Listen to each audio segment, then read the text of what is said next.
오늘도 아침의 만나로 하루를 시작하신 여러분을 주님의 이름으로 축복합니다. 이른 아침 말씀 앞에 앉는 우리의 자세가 곧 하루를 어떻게 살아갈지 결정하는 중요한 출발점이 됨을 꼭 기억하시길 소망합니다. 오늘도 말씀 앞에 머무는 은혜가 여러분의 하루를 밝히 비춰주기를 간절히 소망합니다.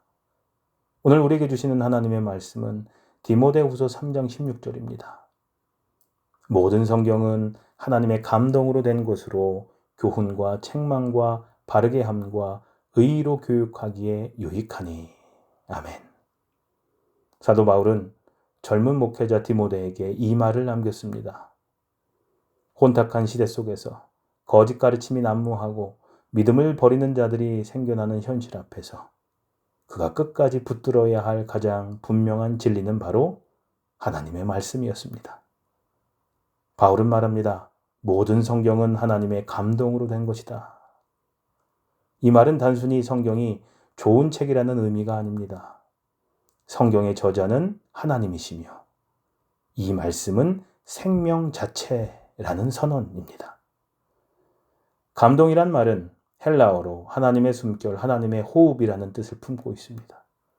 하나님께도 직접 말씀하셨고 그 말씀은 오늘 우리에게도 살아서 역사하십니다.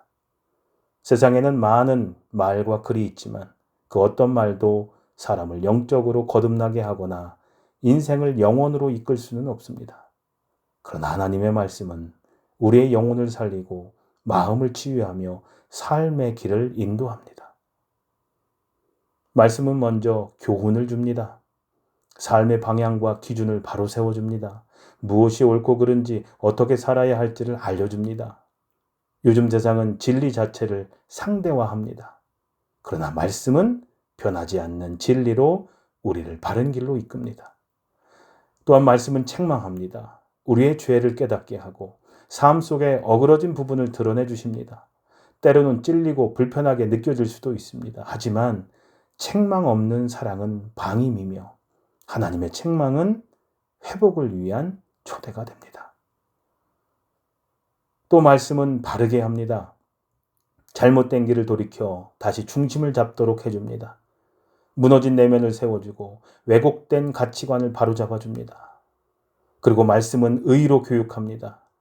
하나님의 사람으로 살아가는 훈련을 시켜줍니다. 말씀을 통해 우리는 점점 더 예수님을 닮아갑니다.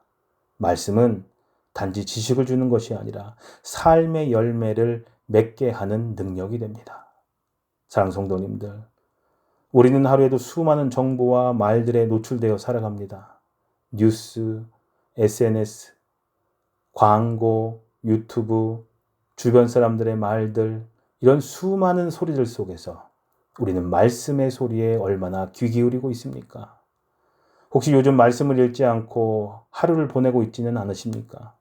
그렇다면 내 생각이 흐려지고 마음이 약해지고 믿음이 흔들리는 이유가 거기에 있을 수 있습니다.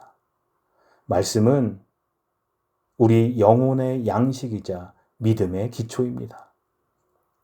말씀을 떠나서는 건강한 신앙생활도 진실한 제자의 삶도 불가능합니다.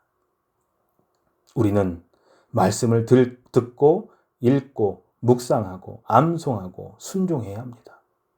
그저 눈으로 스치듯 읽는 것이 아니라 가슴에 새기고 삶으로 살아내는 말씀의 사람이 되어야 합니다.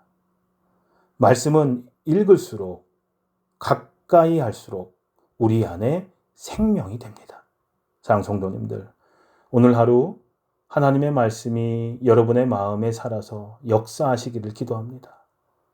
오늘 듣는 말 중 가장 중요하고 능력 있는 말은 바로 하나님의 말씀입니다. 그 말씀을 붙잡고 오늘 하루를 사십시오. 말씀이 여러분을 이끌고 붙드시며 분명히 새롭게 하실 것입니다. 기도하시겠습니다.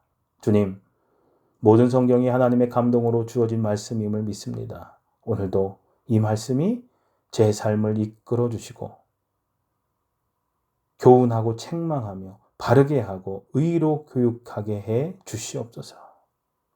세상의 말보다 말씀에 귀 기울이며 살아가게 해 주시옵소서. 예수님의 이름으로 기도합니다. 아멘.